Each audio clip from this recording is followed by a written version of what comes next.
Quando Paulo diz, eu esmurro meu corpo, eu vou subjugá-lo, reduzir a escravidão, ele está dizendo, minha carne não governa mais, ela não manda mais, ela não domina mais, agora ela será dominada.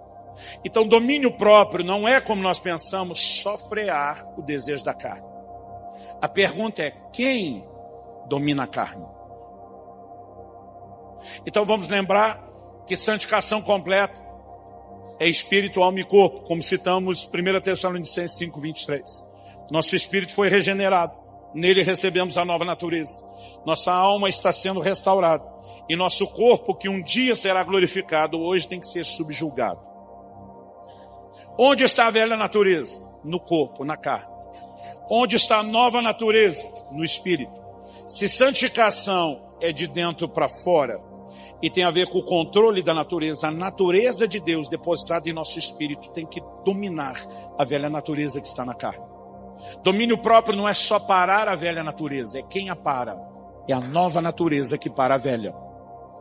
Domínio próprio não é só enfraquecer a velha natureza, é empoderar a nova natureza. É alimentá-la, é fortalecê-la, é dar espaço a ela. E isso, em termos práticos, talvez é o que mais esteja nos faltando. Vamos tentar explicar isso da seguinte forma. Eu creio que algumas declarações do ensino bíblico que a gente tem deixado de levar em consideração. Por exemplo, em Gênesis 4:7, domínio próprio é apresentado como fruto do Espírito, não como obra da carne. Então significa que é algo que parte do Espírito para com a carne. Então em Gênesis 4:7, numa das primeiras cenas de pecado da Bíblia, Caim está lá planejando matar Abel. E o Senhor fala com ele e diz o seguinte, o pecado jaz à tua porta. Esse à tua porta está doidinho para entrar. Está na cara do gol. Aí o Senhor diz para Caim assim, e o seu desejo será contra ti. O pecado se expressa e se manifesta pelo desejo. Guarda essa definição, daqui a pouco nós vamos voltar nela. O seu desejo será contra ti. Aí Deus diz para Caim, mas a ti cumpre dominá-lo. Dominar quem? Seu desejo. Então, desde os primórdios, domínio próprio é requerido.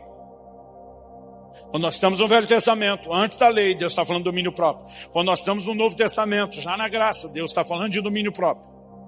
Agora, domínio próprio precisa ser vivido nessa perspectiva. Paulo diz que não é só despir-se do velho homem, mas é revestir-se do novo. Porque a única forma de conseguir se livrar do velho é pelo novo.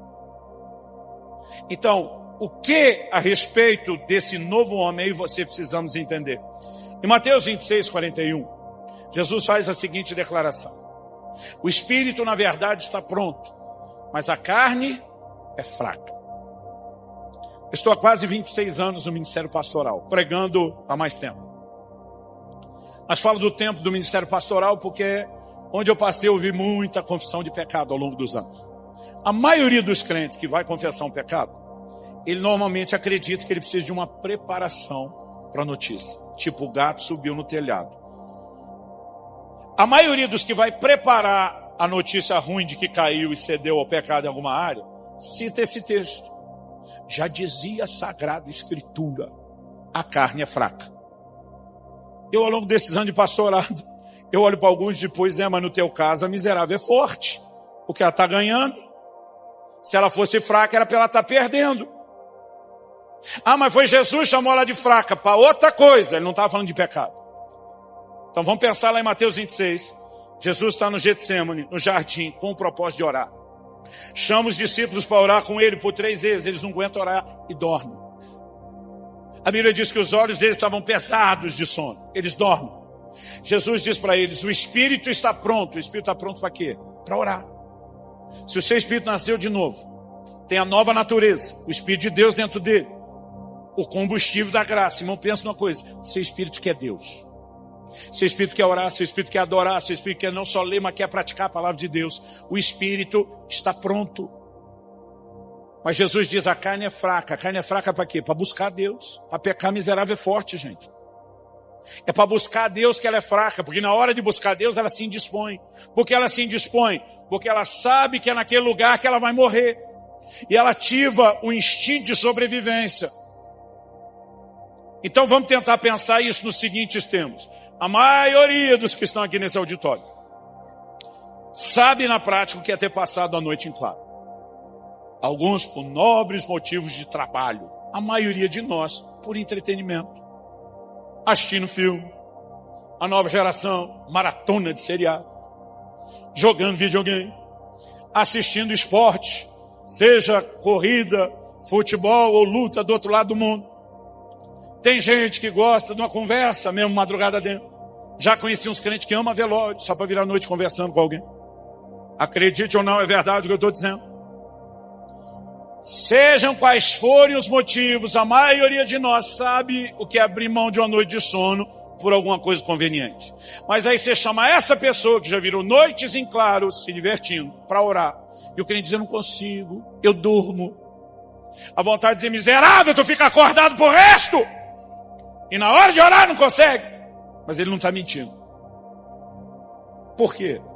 A carne reage ao ambiente onde ela será exposta e massacrada. Isso é um fato. E nós precisamos entender isso, gente. O camarada está lá no trabalho dele, bebe água o dia inteiro, que parece um camelo se preparando para 40 dias no deserto. A gente nem sabe para onde vai tanta água. Parece que o cara deve ter umas 5 bexigas reserva. Tem algum reservatório anormal, mas não tem problema. Aí essa mesma pessoa, não estou falando de quem tem um problema e quem já teve ou tem, sabe que é grave isso, é sério. Mas essa mesma pessoa que no dia inteiro no trabalho não tem problema, vem para a igreja. Aí durante o culto, em 1 hora de mensagem, vai 4 vezes no banheiro. Passa a sofrer de incontinência urinária só no culto. Termina o culto, sarei, aleluia. Gente, o que nós precisamos perceber é que a carne luta contra esse ambiente. De todas as formas. Eu lembro de um culto, gente, eu estava assim na adoração, eu estava lá nas galáxias. Chorando, tocado. De repente tem essa coisa de levanta a mão, levanta a cabeça. Eu me vi contando quantas lâmpadas tinha no teto. Perdi completamente aquilo que Deus estava fazendo. Não, pastor, a mente divaga. Não é só isso. Há uma luta que tenta nos indispor para buscar Deus. E sabe qual é o problema do crente? Especialmente brasileiro e latino. É que eles são passionais. Tudo tem que ser na emoção. Outro dia eu perguntei para um, por que você não foi na igreja? Não estava sentindo vontade. Falei, uau. Você deve ter vontade de trabalhar toda segunda-feira de manhã quando você acorda. Você só faz as coisas que tem vontade. Para tudo o resto, a gente faz com ou sem vontade na disciplina. As coisas de Deus não tem que sentir. Aí se eu não sentir, eu não faço. Irmão, deixa eu te dizer. Sua carne não quer sentir nada a respeito de Deus. A maior parte dos crentes que oram vão te dizer que a primeira meia hora nem aproveita. É só para matar a miserável da carne. É difícil o tempo de oração ficar bom antes dessa primeira meia hora. Porque você tem que se livrando dessa carga toda para entrar num lugar onde seu espírito que está pronto realmente seja liberado para buscar, para encontrar Deus, para relacionar com Ele. Então nós precisamos mudar essa forma de pensar. Outro dia alguém falou para mim, pastor, todo dia que o senhor acorda, o senhor tem vontade de orar? Eu falei, claro que não. Todo dia o senhor tem vontade de ler a Bíblia? Claro que não. Então o senhor não ora e não lê a Bíblia todo dia? Eu falei, claro que não. Eu não preciso é ter vontade. Porque essa coisa de ter vontade que a gente está esperando é uma manifestação da carne, ou da alma, do sentimento. Mas Jesus disse que o Espírito está pronto. Meu Espírito quer ler a Bíblia todo dia, meu Espírito quer orar todo dia, meu Espírito quer buscar Deus todo dia. Quem que se opõe? É a carne. Em João 6,63, Jesus diz, o Espírito é o que vivifica, a carne para nada aproveita. Então o que eu e você precisamos entender é que alguém vai não só parar a vontade da carne, mas manifestar outra natureza. Quem? Nosso espírito. A nova natureza precisa ter o lugar para se manifestar. Então, às vezes, eu estava lendo a Bíblia, em especial o Velho Testamento, e deixa eu falar isso com cuidado, para não ser indelicado com quem tem, já teve o problema ou conhece alguém que tem. Mas a sensação que eu tinha, quando adolescente, lendo algumas declarações dos salmistas, em especial de Davi, é de que eu estava olhando para um camarada bipolar, esquizofrênico, com dupla personalidade. Então, repito, não estou desfazendo o problema, que é sério e precisa de atenção e ajuda. Mas eu ficava me perguntando, quem que diz, bendize a minha alma ao Senhor? Eu dizia, Davi, explica aqui para mim, Davi. Sua alma não é você mesmo? É. Então você está falando com você mesmo? Estou. Eu falei, então você e sua alma conversam? Ele ficava tentando fragmentar personalidades para conseguir imaginar o diálogo. O que na época eu não entendia, que a Bíblia mostra que o ser humano é tripartido. Por isso que Paulo dizia, o vosso espírito e alma e corpo sejam conservados íntegros e irrepreensíveis para vir de nosso Senhor Jesus. Agora a Bíblia diz que o espírito está pronto para buscar a Deus, que a carne é que se indispõe. Quem que vai tentar sabotar o espírito que quer Deus? A carne. O que é domínio próprio? É esse espírito que quer Deus. Subjugar essa carne, reduzi-la à escravidão, independente dela querer ou ter vontade. Então quando o salmista está dizendo, bendize a minha alma, ele está falando com aquela parte de si alma, é não só a sede da vontade, não só da razão, mas dos sentimentos. E nós precisamos parar de acreditar que a gente tem que fazer coisa só movida de sentimento. Quando ele diz, bendize a minha alma, o Senhor está dizendo com ou sem humor, com ou sem vontade, vai adorar a Deus. Então alguns domingos atrás, eu cheguei na madrugada do sábado a domingo de viagem, depois do fim de semana intenso e cansativo. Virei a maior parte da noite viajando, consegui ir para a cama, dormir algumas poucas horas, daqui a pouco toco o despertador, me lembrando que eu tenho que ir para a igreja no domingo de manhã. Era uma manhã daquelas cinzenta, comum em Curitiba. Chuva e aquele barulho de chuva convidativo para dormir. 3 ou 4 graus do lado de fora. Meu corpo e minha alma entraram num complô, numa conspiração, para não sair da cama. Eles decidiram, não vão para a igreja hoje não, tirando o fato de que eu sou o pastor que tinha que pregar. Que ainda é um detalhe importante. Eu tenho a responsabilidade de cultuar a Deus. E na hora que eu percebo aquela trama dos dois, levanta não, você tem direito de descansar, ficar, não é só trabalho. Quando o meu espírito percebeu a conspiração dos dois, bradou, alto lá! E vocês não mandem nada aqui! E diz, alma, bendize ao Senhor. A alma foi retrucada, cala a boca, você também, cara, nem abre o bico, rasteja, vem os dois juntos, levanta a cama, vão adorar a Deus.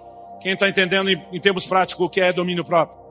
O crente não ora só porque tem vontade, o crente não deveria orar, ou ler a Bíblia só porque tem vontade, não deveria jejuar. Outro dia um falou para mim, não, pastor, eu não jejuo porque não rola o clima.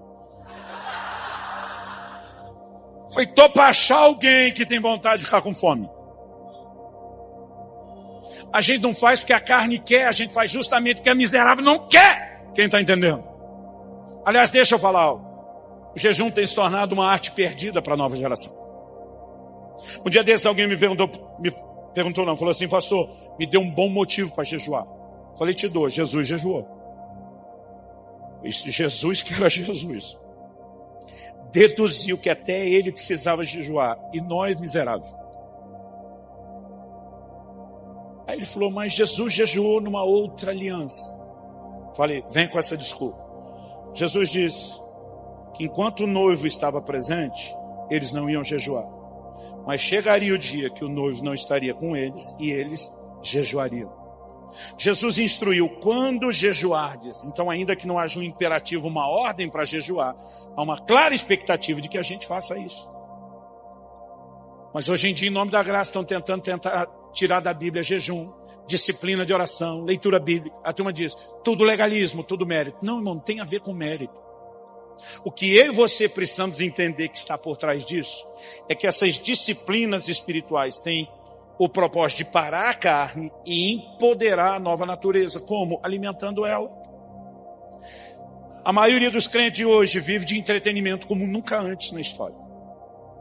O enredo dos filmes, seriados, das nossas diversões, esportes, mesmo esportes, alimentam e muito a velha natureza.